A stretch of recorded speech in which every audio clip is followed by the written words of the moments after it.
Well, welcome back, and we are now on week 7 in our 100-day retreat, and we're on day 43, the 43rd day, and we always begin each of these contemplations with the preliminary practices that we discussed, and then here Rinpoche says, please remind yourself that I will liberate all sentient beings to Buddhahood. Therefore, I will listen to the Dharma teachings and practice diligently to know what conduct is to be adopted and what conduct is to be avoided during the teachings.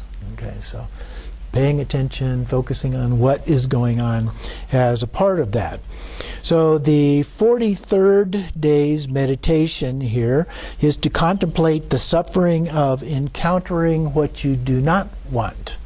And we talked before about not getting what we do want, but here we're encountering something that we do not want. For example, you do not wish to be sick, but you get sick. You don't want to get old, but we can't avoid aging. You don't want to die, but we can't avoid that either. So there are things over which we have no control. Many sufferings come involuntarily. Everybody is the same when you get suffering from what you do not want. There is a great suffering in our body and mind, especially those who do not understand Dharma and have more negative emotions from the suffering. So one of the things that we're trying to do as we learn Dharma is a way to address the things that come at us without having to suffer as a result of that. So if somebody gets mad at us, we want to be able to respond with loving kindness and compassion rather than getting angry back at them. But if we understand the Dharma, they would have less suffering from what they don't want. On page 89, in the words of my perfect teacher, talks about this particular form of suffering. Down at the bottom of the page, the suffering of encountering what one does not want. And so he talks about here, this is Patrul Rinpoche. He's talking about the people who become subjects of a particular ruler or slaves of a rich person, subordinated to the will of their masters, without a moment of freedom, and so forth, some of which is also in the instructions here from Rinpoche. But on page 90 there is a list of things from Longchen that is kind of interesting. You would like to stay with a family and loved ones forever, but you are certain to leave them. You would like to keep your beautiful home forever, but you are certain to leave it behind. You would like to enjoy happiness, wealth, and comfort forever, but you are certain to lose them. You would like to keep this excellent human life with its freedoms and advantages forever, but you are certain to die. You would like to study Dharma with your wonderful teacher forever, but you are certain to part. You would like to be with your good spiritual friends forever, but you are certain to separate. Oh, my friends who feel deep delusionment with samsara, I, the Dharmaless beggar, exhort you. That's a reference to himself. From today, put on the armor of effort, for the time has come to cross to the land of great bliss, whence there is no separation. So he's talking here about using the Dharma in a similar way to what I was referring to in order to overcome these kinds of afflictions and so forth. It doesn't mean when we become enlightenment that all of that stuff goes away, but how we respond to it is what is different. So we want to train our minds in a way that we can respond with loving kindness and compassion and many variations thereof. It's not just those two specifically, as opposed to how we might otherwise do that without that kind of background and training. That we do have a choice, which is one of the key principles of Buddhism, is that we do have a choice in how we respond to those kinds of things. And he goes on just below that in the book, wealth, possessions, health, happiness, and popularity are all the effects of past positive actions. If you have accumulated positive actions in the past, all these things will come to you naturally as a result, whether you want them or not. But without those positive actions, no amount of effort will ever get you what you want. So we need to practice the Dharma and rely on being content with whatever happens. And the Buddha used that word, apparently, never can tell quite from translations, but that word shows up quite a bit in the talks that the Buddha gave about being content. And it can take on a nature that can lead you down the wrong path too. Where you say, well, you should be satisfied with everything you've got, even though you're living in poverty, you have nothing to eat, no clothing, no shelter, and so forth. Really? That's not what he's talking about. He's talking about when we have enough, you don't need more. You don't need to exceed what is necessary. He's talking about the middle way. Okay? And so when we find people that are suffering a great deal because they don't have enough of whatever it is that they need, then they don't have to be content with that. But we as bodhisattvas should do what we can to help them in that regard. So that kind of is the intent here with that.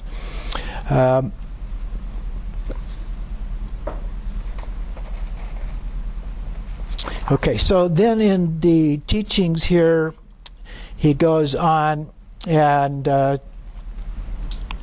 oops, I'm on the wrong page. Okay.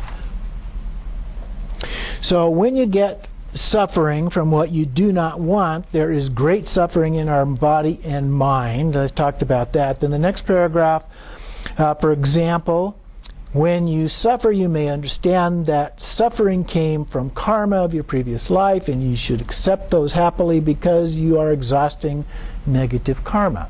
So that is one perspective that we can use as we experience that. You would also understand that all phenomena are illusory like a dream. And of course we talk a great deal about that, particularly in the Dzogchen tradition.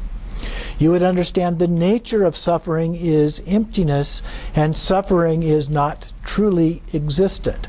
It exists, but not in the sense of something that's permanent, partless, independent. Even better, if you understand Dzogchen Po, a little awkward term there, and you are a practitioner of Dzogchen Po, you understand all phenomena have been as Buddha since beginningless time. Therefore, even if you search for suffering, you will not find any, because you realize that all phenomena are the radiance of Dharmakaya. So in Dzogchen, it translates as great perfection. What we're doing is we're looking at everything as being perfect as it is. But again, that doesn't mean that if you're suffering, that suffering in and of itself is perfect. But rather, as we look at that, we realize that that suffering has a different nature. And when we realize that other nature, often in the form of wisdom, for example, then we realize that that nature actually is perfect. Okay? And that changes whether we are not actually suffering from that particular experience or not. So that is the way that we see the Dharmakaya nature of all of these things. Therefore, we should contemplate the suffering of encountering what you do not want, and we should understand when this kind of suffering comes, the best alternative is to practice Dharma. So actually practicing Dharma, reciting mantra, or meditating on the true nature of things, Rigpa, any of those kind of things can be extremely helpful. It doesn't necessarily mean that all of the pain or anguish or whatever it is that you're experiencing is going to go away, but it's certainly going to help, and there's lots of research that backs that up. After that, we should arouse bodhicitta for sentient beings, including yourself, to be liberated from the suffering of encountering what you do not want. When you conclude, then you rest your mind again and dedicate it perfectly with prayers like before. So again, we're making that commitment as a part of this to do the practice. And the better we get at doing the practice, the less those other afflictive emotions and mental obscurations are going to affect us. And we're going to be more content as a result of that. I don't think just being content and an imposition of being content is the appropriate way to go. You reach a sense of contentment through doing the practice. That's different. Then we continue with the 44th day. And again, we do our preliminary practices, and then this meditation is to contemplate the sufferings of the Asuras. And the Asuras are the demigods or the jealous gods. And so most of the Asuras' suffering is from quarreling and fighting. And so it's like the roots and the trunk of the tree are in their level, and then the branches with all of the fruits of this wish-fulfilling tree are up at the next level, which is the God realm. And so they get all the benefits, and so the jealous gods are jealous of the fact that they're getting the benefits, and the trees actually, the roots of it and everything are in their realm. Okay? So that's why they are uncomfortable with that. This is described on page 92 in the book about the Asuras. And so they have this jealous nature. They're always quarreling, fighting with each other. They're not able to accept happiness from the gods. You know, the gods are just trying to help them out, and they don't accept that, the richness from the gods and so forth. They have jealousy that causes them to fight with the gods, and the army of gods always has to fight with the Asuras. And then they often suffer from being cut up or killed during the fight. So we contemplate on that suffering, and again rouse bodhicitta for all sentient beings, including ourselves, and then liberate the suffering of the Asuras, to liberate the suffering of the Asuras. And of course those Asuras are all around. They may even be right here. If we experience jealousy, then we're experiencing that realm of the Asuras ourselves. And so we contemplate that nature, and then we rest our mind and then dedicate the merit as before. So then we go on the next day to the 45th day to the suffering of the gods. So we've been going through all the realms. We've spent quite a bit of time on the human realm and multiple forms of sufferings associated directly with the human realm. But now we go on to the gods. And the gods are associated with pride or arrogance at the more extreme level. The gods' primary suffering is that of their death and falling from the god realm into the lower realm. And so he describes that a little bit here. When they are alive, they don't have much suffering, but they are not free from the suffering of change. The God realm consists of 3 different kinds of realms: desire, form, and formless realms. Now the desire realm includes more than just the God realm. The desire realm includes all those other realms that we've been talking about as well. The hell realms, the hungry ghost realms, the animal realms, human realms, and so forth. But then those are all desire realms, but including the jealous gods and the gods, that's all the regular desire realm as well. But then there's realms up above that, if you will, in terms of the hierarchy, that are all God-related realms. And so in the God's desire realm, when they approach death, there are 5 signs that appear. They lose their radiant physical form. They don't like their own seat, the seat that they're sitting on in that particular realm. The beauty of the flowers that they wore begins fading away. Their clothes get dirty and they sweat from their body. Heaven forbid. So they're having these specific sufferings, but here's the key to that. That indicates that they're approaching death. And this, in the gods and the goddesses don't want to be their friends. They have clairvoyance, so they know where they're going to be reborn in the next life, and they can see that upcoming form by themselves. So they're very disturbed and have a great deal of suffering because of knowing that. The Dharma text says that this kind of suffering is like the hell realm's suffering. Now, it could be the hell realms, but they're still in the God realm, and they may know they're going into the hell realm. In fact, that's a fairly common one associated with the God realm, is that that's often where they go as a result of that. Normally, a god starts to show this kind of suffering with the signs of death 7 days before it occurs. But the 7 days in the god realm is like 700 years in the human realm. So when a god's death is approaching, they feel inconceivable sufferings for the equivalent of 700 years in the human realm. The god's form and formless realms, though, don't have these signs of death, but they do have the suffering of death and falling to lower realms. It's just not quite as severe in their cases. If you go to page 97 in our book, The Words of My Perfect Teacher,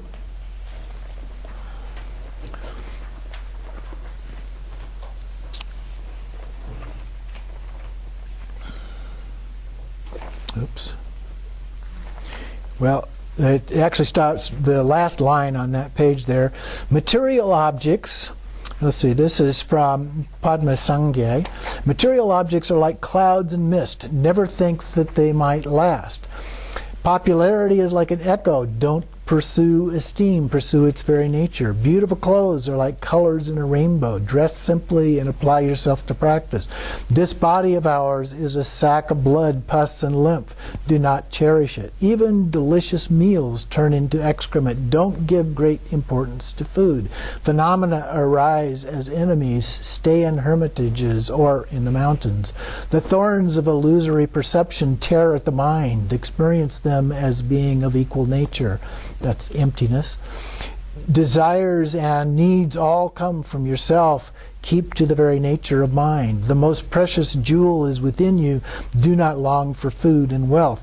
A lot of talking just brings quarrels. Act as if you were dumb. That's not intellectually dumb, but mute. And then mind has its own natural ability, and that is referring to being suitable or workable. Don't just follow the dictates of your stomach. Blessings arise from the mind. Pray to your Lama and Yidam. If you stay in one place too long, you will find fault even with the Buddha. Don't stay anywhere for long. You should act in a humble way. Abandon pride in your status. You won't be here for long. Practice now without delay. You are like a traveler in this life. Don't build a castle where you are just resting a while. No action will be of any help. Put accomplishment into practice. Cause and result being referred to here. You never know when your body will become a worm fodder or simply disappear. Don't get distracted by this life's appearances. Friends and relations are like little birds on a branch. Do not get attached to them. Confident faith is like an excellent foundation. Don't leave it in the refuse of negative emotions. This human form is like a precious wish-granting gem. Do not hand it to your enemy, hatred. Samaya is like a watchtower, an overlook where you can see what's going on. Don't contaminate it with faults. While the Vajra Master is still among you, don't let Dharma drift into laziness. So to truly practice and experience the Dharma, it is essential that you realize just how meaningless everything in samsara is in samsara. The only way to develop that realization is meditation on samsara's evils. Reflect on it until you get deeply convinced that samsara is full of suffering. And then if you go down, there's a paragraph here, starts this meditation on the sufferings. So this meditation on the sufferings of samsara is the basis and support for all the good qualities of the path. It gives you confidence in the principle of cause and effect and in your actions. It makes you turn away from the goals of this life, and it makes you feel love and compassion for all beings. So those are important guidelines too that help us, and the key idea here is this last part where it's when we do the practice, we focus on the practice, it helps us as we find that place, if you will, in us where we don't respond, where we have the choice. And so that's why doing the contemplations that we've been looking at and the ones yet to look at, It helps get us prepared for the other practices. It helps sustain the other practices, and it helps guide us in terms of how we understand the other practices. So they can be extremely beneficial to us as a part of that.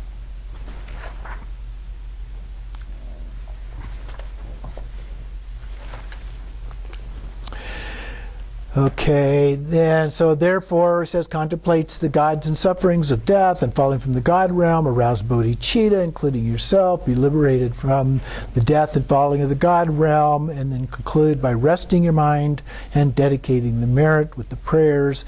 So we have now completed the meditation on the sufferings of samsara, all the different realms that we have gone through. So on the 46th day, this is one that we do over the next 3 days and divided into different parts here. For the 3 days, we contemplate on the 10 negative actions. So this is about ethics, which cause negative results of suffering, like the 3 lower realm sufferings that we talked about before. Regarding these actions, we have 3 negative actions of the physical body, 4 negative actions of voice or speech, and 3 negative actions with the mind. So a total of 10 negative actions. So we focus in this one on the first set of those related to the body. So there's 3 negative actions of the body. The first one is taking a life. The second one, taking what is not given, or stealing. And the third one is sexual misconduct. So how are these created? So first we go and look at each of these 3 here. So the first one is taking a life, and there are subcategories of that. So taking a life with anger, such as on a battlefield. Taking a life with desire, such as killing an animal for its flesh or skin. And taking life out of ignorance, the belief that it is the virtuous thing to do. That would be like doing animal sacrifice or something along that line. Okay, and then regarding taking what is not given, the stealing, we contemplate several parts. The first one is taking things with force, which is forceful seizure, like plundering. Taking things secretly, like burglary.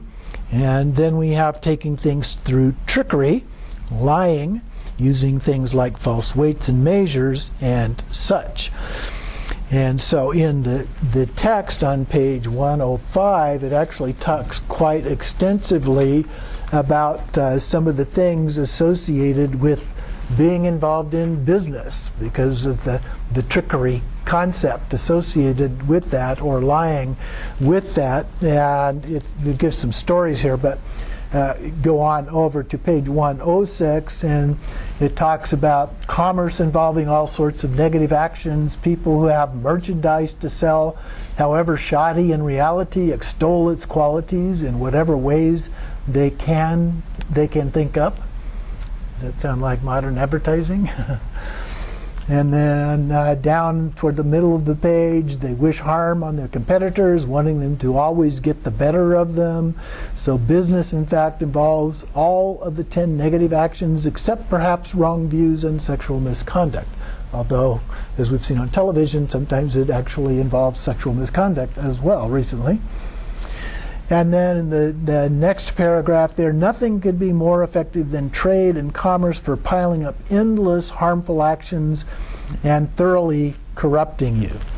Now, as a former business professor, I would have to say that yes, there is a lot of that kind of thing that goes on, but that doesn't mean it has to be that way.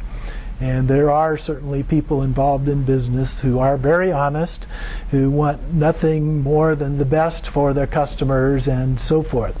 So it doesn't have to be that way, although you would be naive to think that it's certainly not that way to a fairly great extent. And so people do get involved in those kinds of things, and it's very unfortunate. And one of the things that I tried to do as a business professor is convince people that that's not the way that they should do things, that we needed enlightened managers and so forth, rather than people that were constantly trying to do that. The third set here of the negative actions related to body is sexual misconduct. And here the sexual misconduct is with one who is married or committed to someone else. Basically adultery here is what is being referred to. And sexual misconduct at an improper time or place. Now in the text it gives a list of the things that he considers to be inappropriate here, a number of which we would probably not consider to be inappropriate. But the basic idea here has to do with morality. And so morality or ethics, as we've talked about before, is not exactly a fixed entity or a fixed concept. It does vary a little bit from one culture to another. It does vary a little bit from one time to another, and so forth. So as you look through that list, you need to make some judgments about what you consider to be appropriate or inappropriate. Certainly, if you look through the history of sexual misconduct in Buddhism, you will find that it changes and things get added to the list as it moves from one country to another, or over time other things get added to the list from what it originally was from the Buddha himself, the historical Buddha, which dealt with adultery. And then they add in some things like rape or having sex with young children and some things like that that were considered not to be appropriate. But the list got longer and longer as it moved through history as a part of that. So then, and he says at the end, then please read those carefully and meditate on the meanings, and you should conclude once again by resting your mind and the concluding practices as before. There was one other thing, though, that I wanted to talk about just briefly that shows up right here, which has to do with karma. And I didn't write the page number down. If I can find it again. But somewhere in here, okay, it starts on the bottom of page 103. He talks about the 4 elements of a negative action. Okay, and I think this is helpful and important to be aware of, because a negative would be negative karma, basically. And I've seen 2 different lists. The original list that I was taught is slightly different than this, so I'll share that with you. But first we'll look at the one in the book. And so the first one he has is a basis for the act. And basically the basis for the act is knowing that it's something wrong. Okay?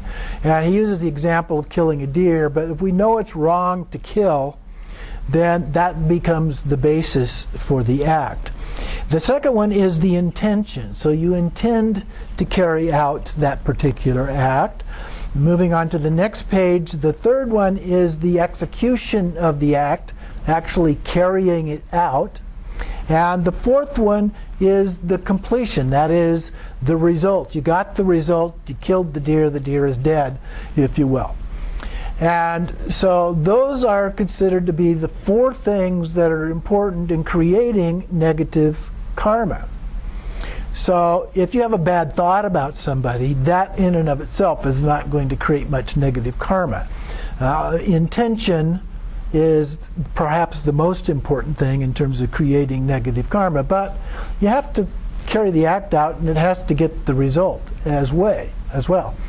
The other list of 4 that I was taught previously starts with the second one, and so it started with the intention, and then there was the taking action, whatever the action was, and then getting the result of that. But the fourth one then was feeling good about what you did. Okay? And you can see that with hunters, since we're talking about killing animals here. Sometimes they're holding up the head of whatever animal it was that they killed, and they got big smiles on their face and that kind of thing. They're in deep trouble in terms of karma when you see those kinds of things. But either of those lists, I think, are helpful to us when we look at the nature of the actions. Sometimes we look at them somewhat simplistically, And the Buddha taught that these are more like guidelines than hard and fast rules, that sometimes it is necessary to violate those in certain circumstances. So we have to be careful about doing that, because we can rationalize all kinds of behavior if we're not careful about doing that. But it's very helpful to understand that there's more to it than just what is on the surface of any particular action that we may take as a part of that. So I wanted to emphasize that just a little bit, even though it's kind of outside of the text that we're using here in terms of Rinpoche's teachings on this. So now we'll take just a brief break.